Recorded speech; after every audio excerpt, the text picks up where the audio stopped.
उस शुभोपयोग के काल में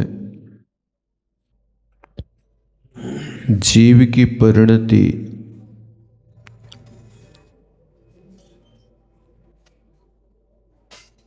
चार संज्ञाओं के रूप में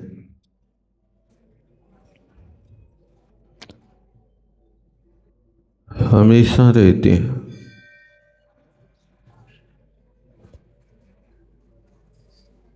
और ये संज्ञाएं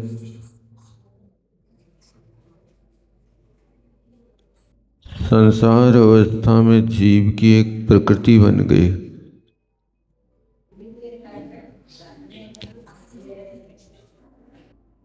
चूंकि विभाव है, लेकिन संसार अवस्था में ये अपना स्वभाव जैसा बना बैठी।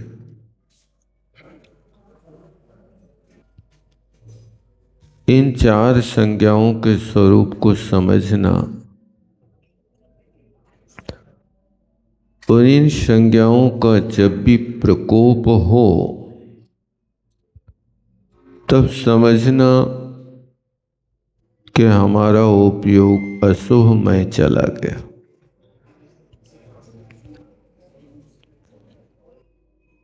इन संज्ञाओं के अलावा तीन अशुभ लेस्याओं को भी अशुभोपयोग में कहा।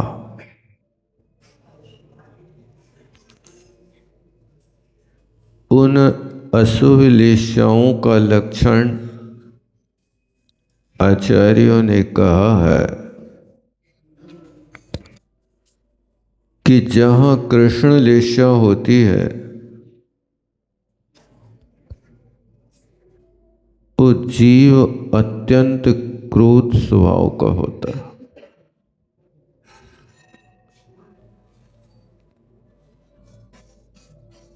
थोड़ा सा निमित्त मिलता है और बम फूट जाता है।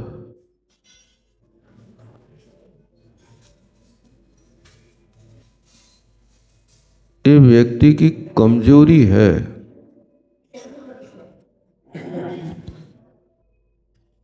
व्यक्ति जितना कमजोर होता है उतनी ज्यादा गुस्सा आती है।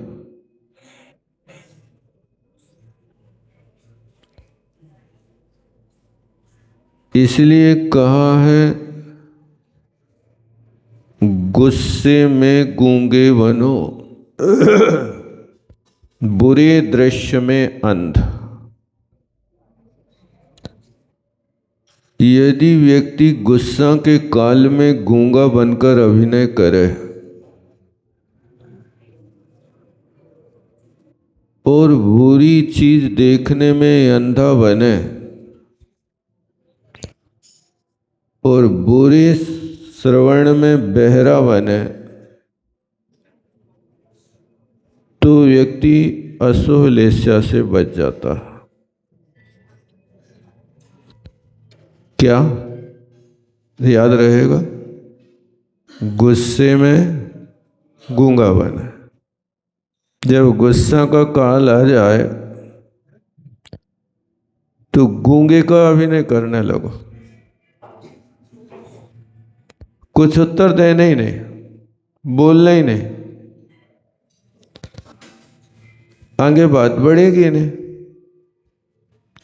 अशुभ लेस्या से बच जाएंगे।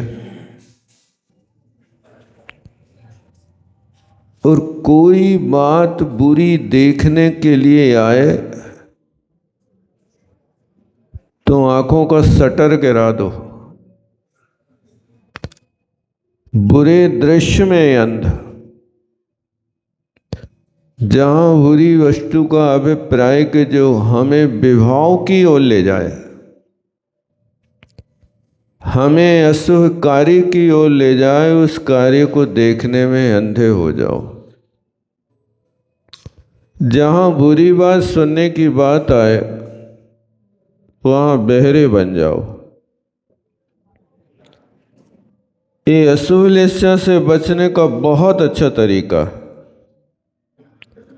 लेकिन ये वो कर सकता है जिस व्यक्ति के साथ शक्ति है, जिस व्यक्ति के पास सहिष्णुता हर किसी के वश की बात नहीं है। इसलिए कृष्ण लेस्या का पहला लक्षण बनाया अति क्रोधी होना। चंडो ऋणमुंचई वैरम। दूसरा लक्षण बनाया कि यदि बैर हो जाए तो बैर का त्याग ना करे।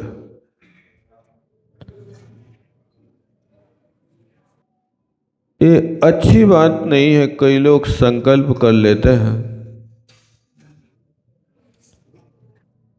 हम भले ही मर जाएं लेकिन तुम्हारी शक्ल नहीं देखेंगे। ऐसे लोग अकल के कुंदा होते हैं। जो ऐसा संकल्प कर बैठते हैं, ये तीव्र कृष्ण लेस्या के परिणाम होते हैं।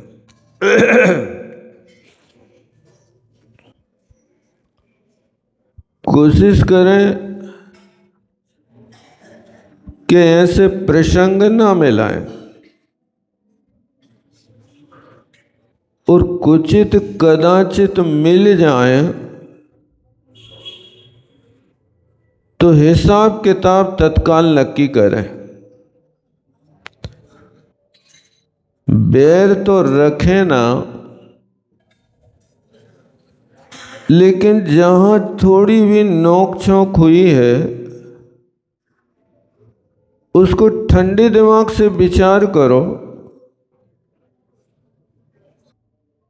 कि वास्तव में बखेड़ा खड़ा हमने किया है कि सामने वाले ने किया है। अभी पद्म पुराण में पढ़ रहे थे, जब रावण ने इंद्र को पराजित कर दिया तो इंद्र को भयंकर पीड़ा थी। यहां तक वो संकल्प कर बैठा कि काश में शत्रु के सामने रणांगण में मारा जाता तो अच्छा था, कम से कम मेरी अकीर्ति तो नहीं होती, मैं वीर योद्धा माना जाता। लेकिन दुश्मन ने मुझे पकड़ करके जो मेरी फजीती की है, मैं इस दुख से कभी निकल नहीं पाऊंगा। यू अशुभ लेस्या के काल में अपने अपमान की बात सोच रहा था, लेकिन उसी वक्त थोड़ी देर के बाद जब उसका परिणाम बदला तो विचार करता है कि आहा, ये रावण हमारा दुश्मन नहीं महाबंधु है। जिस व्यक्ति ने आकर के मुझे आपाद कंठ जो भोग में डूबा था उससे निकालने का अवसर दिया है, तो मेरा बहुत बड़ा मित्र है। देखो, वस्तु वो ही है, रावण भी वो ही है और इंद्र भी वो ही है, लेकिन जब व्यक्ति की सोच बदलती है तो फिर दुश्मनी में भी मित्रता दृष्टिगोचर होने लगते। कहां से नहीं आते और मुझे इससे पराजित नहीं करते तो मैं कभी वैराग्य को प्राप्त होने वाला नहीं था। ये वैराग्य उत्पन्न कराने वाला हमारा बहुत बड़ा हितैषी है, नहीं तो मेरी दुर्गति होती। ऐसा विचार उसके अंदर आ गया। वो जो बैर का परिणाम था, वो बैर का परिणाम आज वैराग्य में पलट गया। जो उसकी कृष्ण लेस्या का परिणाम था वो शुभ लेस्या में परिणमन कर गया, वो पीत पद में शुक्ल लेस्या में आ गया। ये स्वयं की सोच है। व्यक्ति तो जो पहले था वो ही अभी है, और इससे पहले रावण ने उसको अपना मित्र बना लिया, छोड़ दिया। और कहा कि तुम हमारे तीसरे नहीं चौथे भैया हो। ये तो रावण ने बेर छोड़ करके ही शक्र को, इंद्र को छोड़ा था। कहने का मतलब है कि बैर कई भवों तक व्यक्ति के साथ दुर्गति में भटकाता है। ये सिर्फ मन का सोच है, इसको बदलने की कोशिश करो। कभी किसी से बैर नहीं रखो। और तीसरा लक्षण बनाया कृष्ण लेस्या का, भंडनशीला। भंडनशील होता है कि जो कुछ भी बोल देता है। जिस व्यक्ति को द्रव्य क्षेत्र काल में बोलने का ज्ञान नहीं है कि कहाँ क्या बोलना है, और जहां कहीं भी कुछ बोल देता है, ऐसे व्यक्ति को अशुभ लेस्या वाला माना जाता है। भंडनशीला शब्द प्रयोग किया देखो। ये जहां कहीं भी कुछ बोलना एक कृष्ण लेस्या की निशानी बन रही है। इसलिए कोशिश करें कि बोलने के पहले समझ लें कि जो शब्द आप बोल रहे हो, काश उसने स्वीकार नहीं किया और वो पलटकर आपके लिए वापस कर देवे, तो क्या वो शब्द को ग्रहण कर पाएंगे कि नहीं कर पाएंगे? पहले सोच भी तो लो बोलने के पहले। किसी भी व्यक्ति के लिए, आप चाहे अपने परिवार का हो, चाहे कोई दुश्मन हो, यदि आप मुख से ऐसे शब्द बोलते हैं तो वे शब्द कृष्ण लेस्या की ओर ले जाते हैं।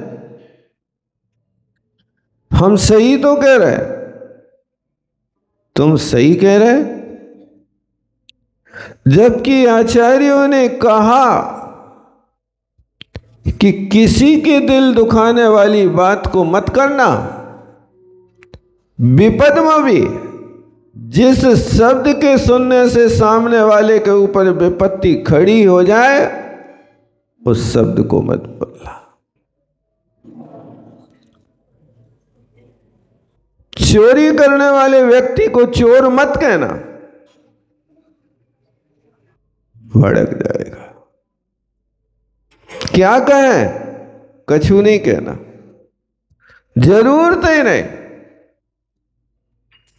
आदमी को आदमी तो कहना, लेकिन आदमी को चोर नहीं कहना।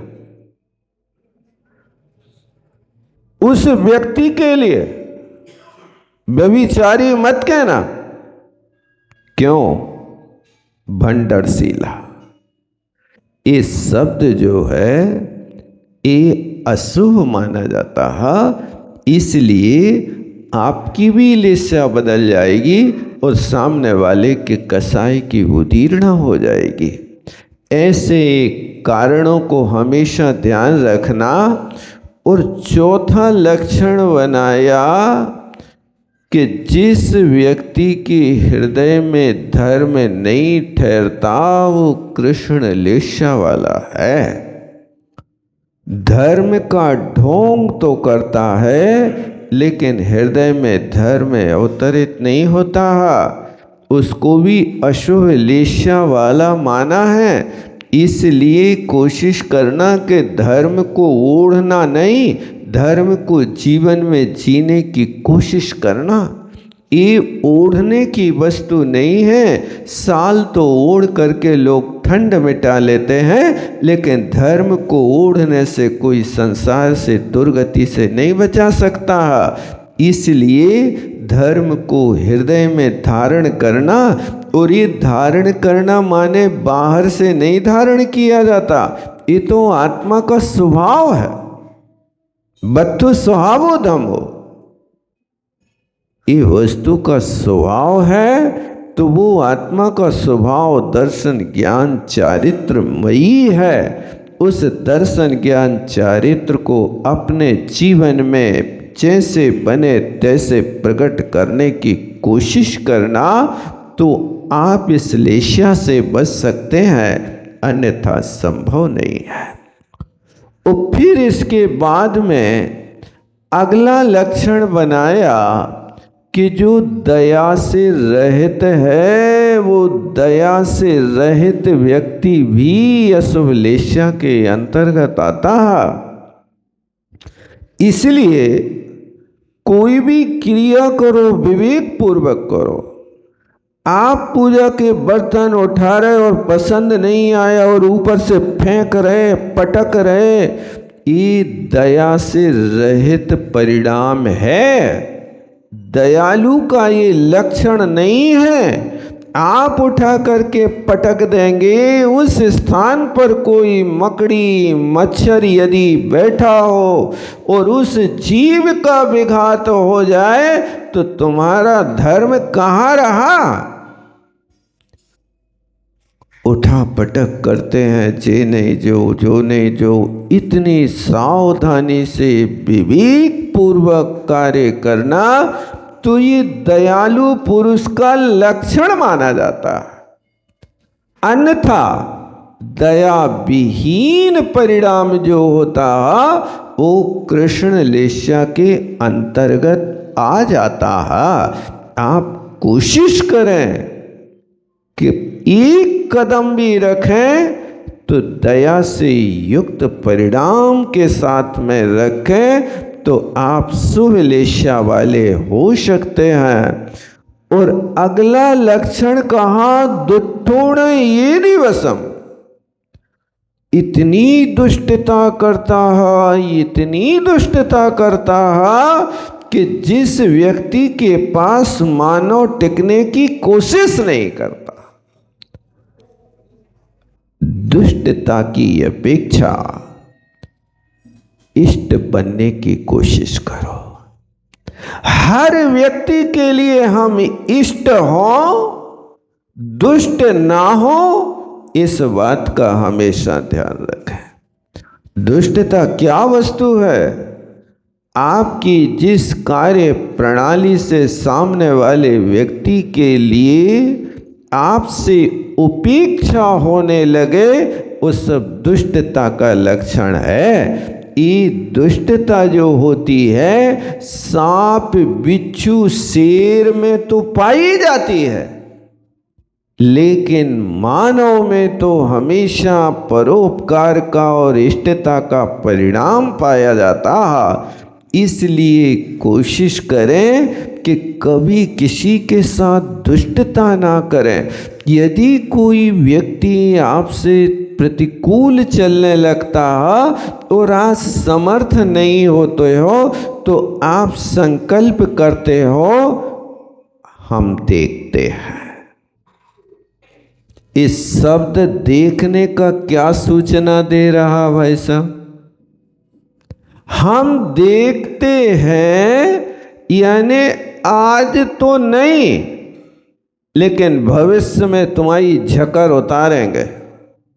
भविष्य में तुम्हारे साथ हम वो व्यवहार करेंगे कि जो जिंदगी भर याद रखोगे। अरे आज से तुमने ये संकल्प कर लिया, दुष्टता का परिणाम कर लिया, तुम्हारे पास वो अवसर आए या ना आए, तुमने अशुभ कर्म का बंध तो आज ही कर लिया, अशुभ लेशा का परिणाम तो आज ही बना लिया। इसलिए ऐसे बुरे कार्य के लिए कभी संकल्प मत करना कि मैं देखता हूं।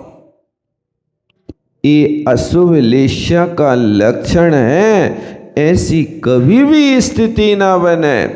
और एक लक्षण लिखा कि उग्र हो जाए तो ना यदि वशम, किसी के बस में ना आ पाए, लोग पकड़े तो भी वो उनसे छूट के भाग जाए और सामने वाले के लिए कष्ट में डाल दे, ऐसी स्थिति भी कृष्ण लेस्या की बनती है। ना यदि वसम, यदि कोई भी व्यक्ति हित की बात कहता है तो वहाँ अपन को बड़े शांति के साथ उसकी बात को स्वीकार कर लेना चाहिए।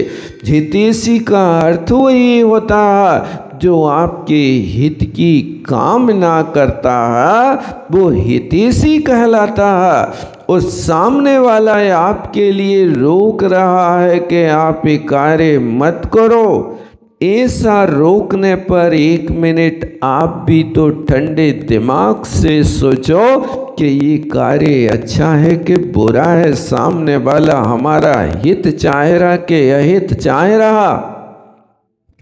एक दिन समाचार पत्र में देखा था, एक लड़के की शादी हुई थी, कुछ ही काल व्यतीत हुआ था और उस लड़के की आदत गुटखा खाने की थी। उसकी पत्नी उसको बार बार रोकती थी कि आप गुटखा छोड़ दो, और वो व्यक्ति नहीं छोड़ पा रहा था। एक दिन वो व्यक्ति गुटखा लेने घर से निकला तो पत्नी ने कहा कि तुम आज गुटखा नहीं खाना, गुटखा खरीद के नहीं लाना। तो उस पुरुष ने उसकी उपेक्षा कर दी और उस महिला ने कहा कि यदि तुम आज गुटखा खाने जाओगे तो मैं फांसी लगा लूँगी। ये उस महिला ने उस पुरुष से कहा, लेकिन उस पुरुष ने उपेक्षा कर दी और वो गुटखा खाने चला गया। वो महिला ऐसी भड़क गई कि वो पुरुष गया और यहाँ इसने फांसी लगा ली।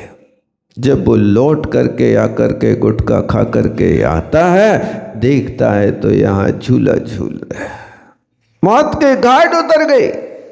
नहीं यदि वसम, एक कृष्ण लेस्या का लक्षण पत्नी का भी है और पति का भी है, दोनों का वो किसी की बात नहीं मान रहा है।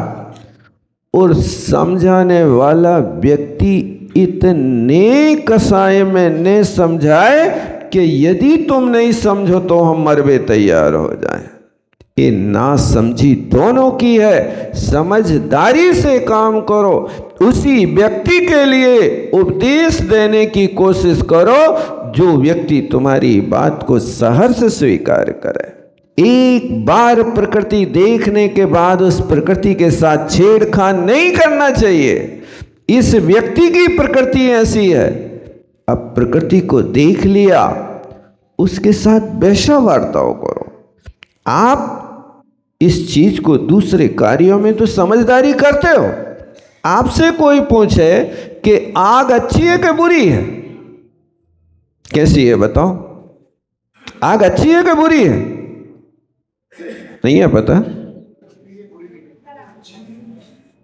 अच्छी भी है बुरी भी है। ये अच्छी और बुरी के दो भंग तुमने बनाए कि आग ने बनाए?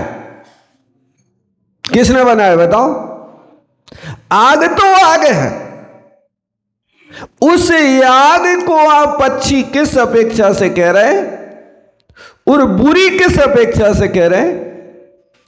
आग जलाती है इसलिए बुरी है, लेकिन आग से जला हुआ अनाज पका करके हम खाते हैं तो अच्छा है। यही लक्ष्य है ना। आग से पक गया चावल हम सेवन करेंगे तो सुपाच्य होगा, और यदि कच्चे चावल खा जाओ तो। अब कोई कहे कि आग बुरी है, हम तो आग को छीहे ने देखे ने। त्याग करके देखो बेटा, त्याग करके तो देखो। आग जलाती है ये उसकी प्रकृति है, लेकिन उस प्रकृति के बिना तुम जी नहीं सकते। आग तो चाहिए। तो आप समझदारी करते हो कि उस आग का प्रयोग आप कर लेते हो, लेकिन आग से जलते नहीं हो। रोटी सेकना है तो हम सीधे आग पे नहीं डालते, तवा के ऊपर डाल देते हैं। तवा ने आग पकड़ ली, उस तवा की आग ने रोटी सेक दी, हमारा काम हो गया। उससे भी यदि ज्यादा बाधा होवे तो फिर हमने उस आग से बचने के लिए एक हाथ की झरिया रख ली,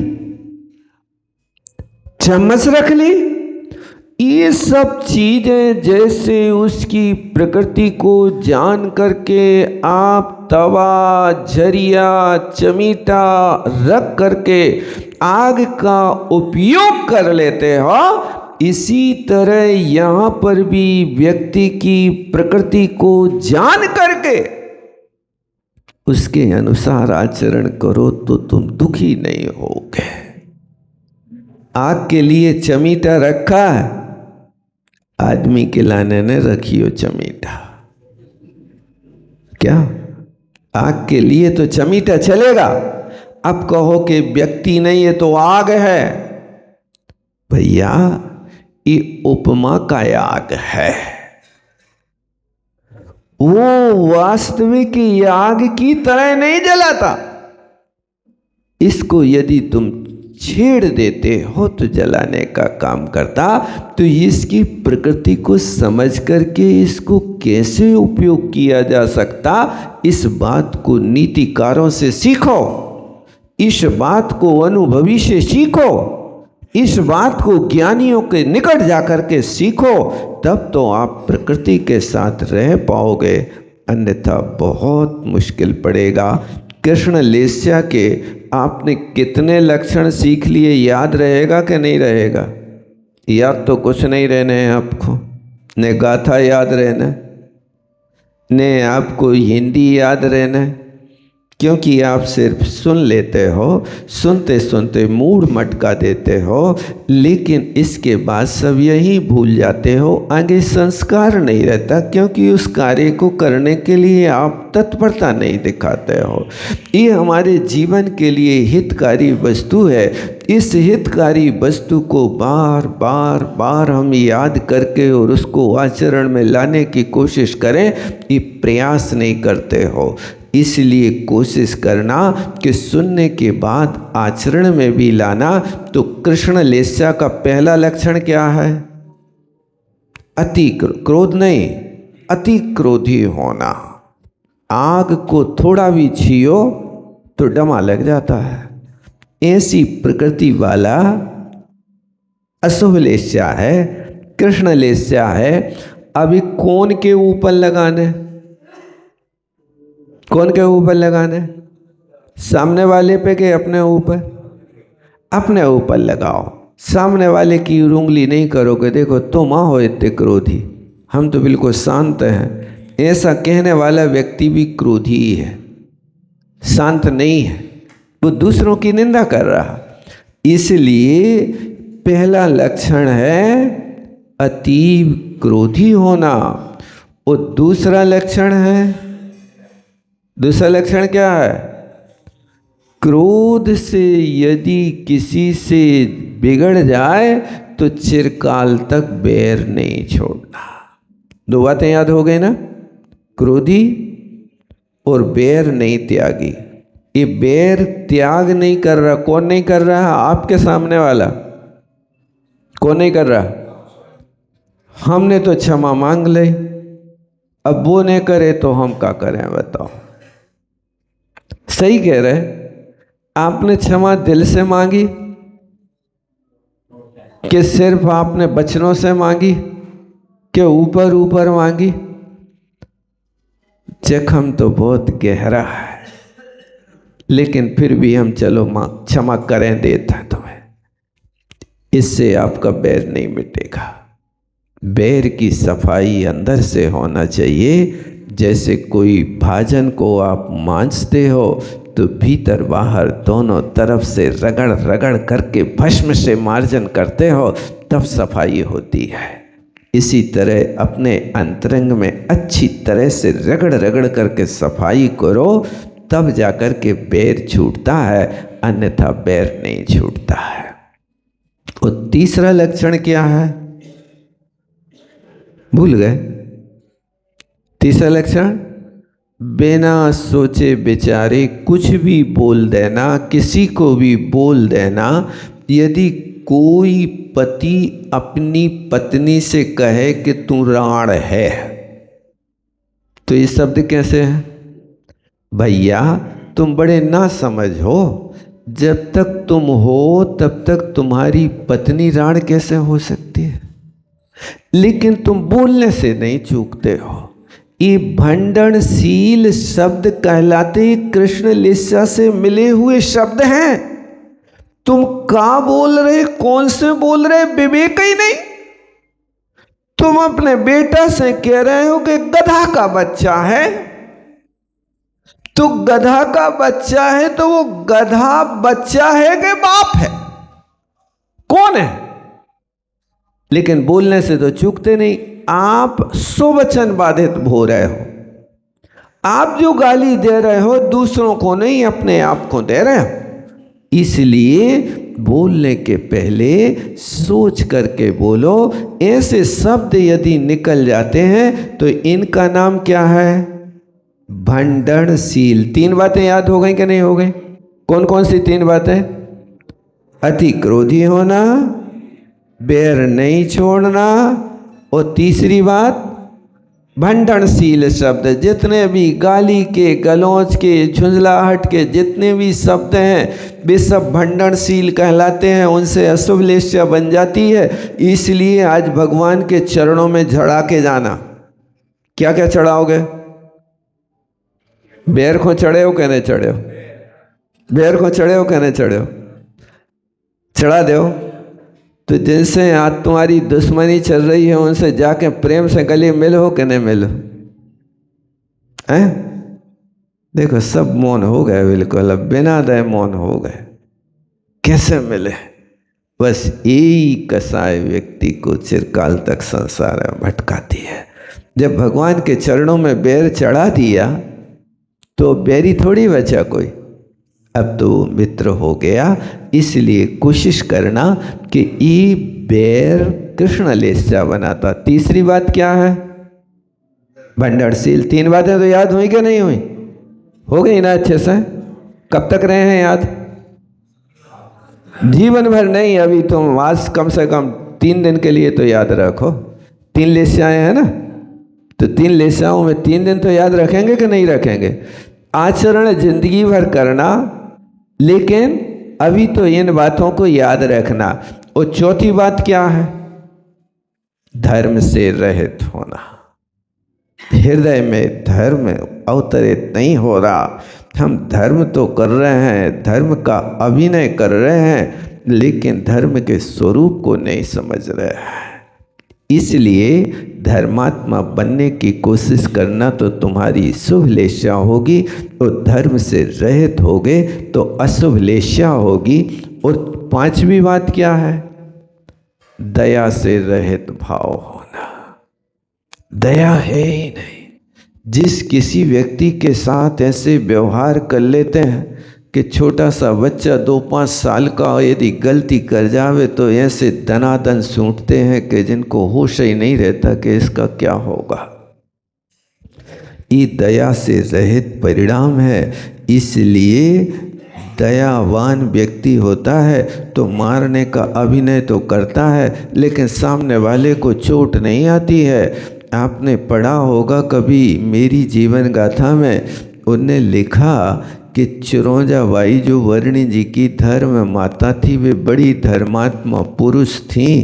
उन धर्मात्मा नारी थी, पुरुष नहीं थे। वो धर्मात्मा नारी थी, लेकिन उनकी नंद भाई जी थी, वे बिना पढ़ी लिखी लेकिन मंद कसाई थी। तो उन चिरौंजा बाई ने अपनी नंद बाई से कहा कि बाई जी तुम जब झाड़ू लगाओ, उस झाड़ू लगाते समय तुम्हें कोई कागज़ मिल जाए तो तुम उठा के रख दिया करो। क्योंकि वो पढ़ नहीं सकती थी कि धर्म का कागज है कि अधर्म का कागज है, कौन सा कागज है। तो हुआ ये कि उन नंदबाई ने स्वीकार कर लिया। भाग्य की चीज़ कि एक दिन उनकी नंदबाई झाड़ू लगा रही थी और चिरौंजाबाई पूजा करके मंदिर से आई। सुवन ने देखा कि ये नंदबाई झाड़ू लगा रही और एक कागज झाड़ने में फेंक रही है और वो कागज भक्तामर जी का कागज था।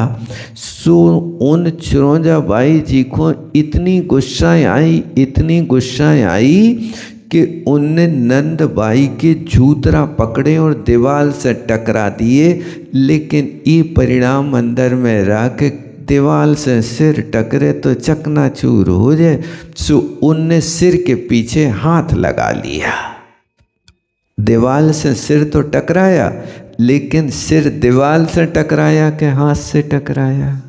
हाथ से टकराया। मैंने ये दया जहाँ बसती है वहाँ तीव्र क्रोध में भी अपना परिचय दे देती है कि इनके लिए सबक तो मिले लेकिन इनको कष्ट पैदा ना होवे। क्या आप भी कभी ऐसी गुस्सा करके सामने वाले के सिर पे सीधा लठ पटक देते हो कि अपना हाथ लगा के फिर कुछ करते हो? क्या करते हो? उस समय तो बेहोशी आ जाती है। ये दया से रहित परिणाम होता है तो व्यक्ति सीधा लठ पटकता है, तो दया से युक्त परिणाम होता है तो इसके पीछे हाथ लगा लेता है। ये वर्णी जी ने अपनी मेरी जीवन गाथा में अपनी माता के गीत गाते हुए, ये चूँकि उनकी धर्म माता थी, जन्मदाता नहीं थी, लेकिन उनको भी उनने बताया कि ऐसी दयाशील नारी थी। ऐसा दया का परिणाम प्रत्येक क्रिया को करते हुए होना चाहिए अपने लिए। अब आपके यहाँ चींटियाँ निकल आई और धड़ाधड़ झाड़ू मार रहे हो, नहीं मान रही चींटियाँ तो सारे चौका में लक्ष्मण रेखा फैला रहे हो, वो जहर फैला रहे हो। उस लक्ष्मण रेखा को पार करे तो चींटी बिल्कुल पार हो जाए। ये दया से रहित परिणाम है। हम क्या करें, हम बिल्कुल शांति से बैठ नहीं पाते, चींटियाँ इतनी हो जाती। भैया विवेक रखो कि मीठी वस्तु, कोई ऐसी मीठी गीली वस्तु जमीन में ना गिर पाए ताकि वो जीवों की उत्पत्ति ना हो पाए। और यदि कोई मीठी चीज़ गिर जाए तो उसके ऊपर राख डाल के तत्काल साफ कर लो ताकि वहाँ की मिठास खत्म हो जाए।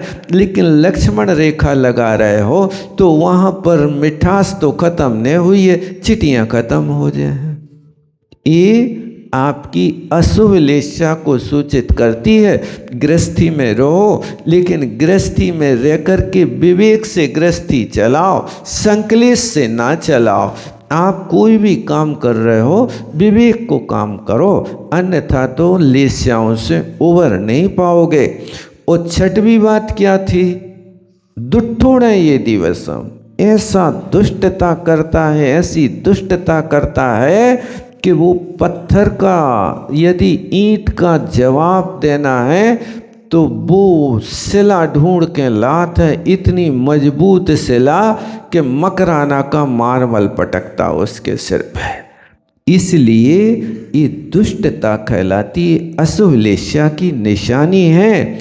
और अंतिम है कि नहीं यदि वशम, यदि कोई रोके लेकिन फिर भी ना माने तो ये कृष्ण लेशा।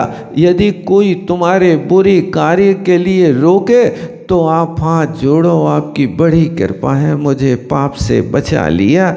लेकिन कई लोग तो कहते तुम बीच में नहीं आइयो, नहीं तो तुम्हारी चटनी बट जाए। ये परम कृष्ण लेशा के परिणाम होते हैं। बोलो आचार्य गुरुवर विद्यासागर जी में। जवानी के ज्ञान से सूझे लो काल।